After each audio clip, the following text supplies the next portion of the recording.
Edhe pse interesi i emigrantëve për autorët shqiptar në këtë sezon është gjithnjë në rritje, krejt ndryshe ndodh me botimet. Madje kjo javë ka shënuar rekord, ku nuk ka asnjë botim nga autorë shqiptar, duke dominuar vetëm përkthimet.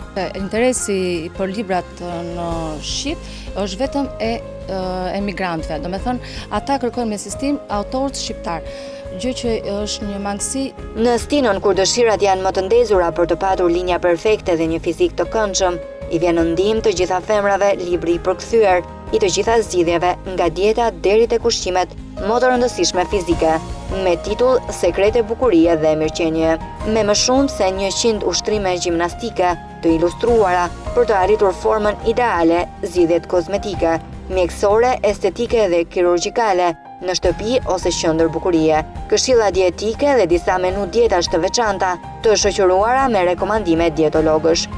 Është ndarë në 3 pjesë, në pjesën e ushqimit, në pjesën e aktivitetit fizik, të cilat shkojnë gjithmonë paralel dhe kjo është risia e librit. Dhe pjesën tjetër është pjesën estetike, të trajtimeve të ndryshme estetike që çdo femër i bën për të relaksuar, për të ndjerë. Është një libër i cili ka përmbledhur disa mënyra të dobësimit, duke filluar dhe duke i dhënë pjesën më të madhe pjesës së një diete të ekuilibruar të një ushqimi të shëndetshëm dhe duke vënë krah kësaj edhe disa mënyra të tjera të njanshme, jo shumë të shëndetshme.